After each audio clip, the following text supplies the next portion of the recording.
Hello everyone, మీరు ఎప్పుడైనా ముస్లిం స్టైల్లో గోంగూర కూర ట్రై చేశారండి? ట్రై చేయకపోతే మాత్రం ఖచ్చితంగా ట్రై చేయండి. ఇది మా ఫ్రెండ్ ఫేవరెట్ డిష్ అండి, నాతో షేర్ చేసుకుంది. చాలా చాలా బాగుంటుంది గోంగూర కూర ఇలా చేసుకుంటే. సో ఎలా చేసుకోవాలో ఫుల్ వీడియో అయితే కింద లింక్ ఇచ్చాను, తప్పకుండా చెక్ చేయండి. ముస్లిమ్స్ అంటే కొన్ని వాటిల్లో వాళ్ళే కదండి బాగా చేస్తారు. సో దాంట్లో ఫేమస్ ఏంటంటే గోంగూర కదా. గోంగూర వాళ్ళు ఎలా చేస్తారో ఎగ్జాక్ట్గా అదే ప్రాసెస్లో అయితే చేశానండి. టేస్ట్ అయితే అసలు మామూలుగా రాలేదు, అందుకే మీతో అయితే షేర్ చేసుకుంటున్నాను. ఫుల్ వీడియో అయితే ఖచ్చితంగా చెక్ చేయండి.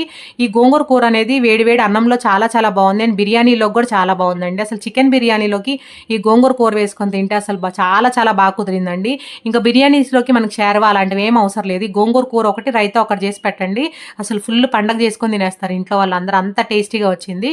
ఫుల్ రెసిపీ అయితే కింద లింక్ ఇచ్చానండి, తప్పకుండా అయితే చెక్ చేయండి. కొంచెం డిఫరెంట్గా ఉంటుంది. ఒక మంచి పౌడర్ కూడా చేసి ఈ కూరలో కలిపాను. ఆ పౌడరే దీనికి మంచి టేస్ట్ ఇస్తుందండి. చూస్తేనే ఎమ్మీగా కనిపిస్తుంది కదండి. ఇంకెందుకంటే ఆలస్యం, గోంగూర తీసుకొచ్చుకొని ఎగ్జాక్ట్గా నేను చెప్పిన ప్రాసెస్లో అయితే గోంగూర కూర ట్రై చేయండి. టేస్ట్ అసలు మామూలుగా లేదు, మళ్ళీ చెప్తున్నాను. ఎగ్జాక్ట్గా అయితే నేను చెప్పినట్టయితే ట్రై చేసి ఎలా కుదిరింది అయితే నాకు ఫీడ్బ్యాక్ ఇవ్వండి.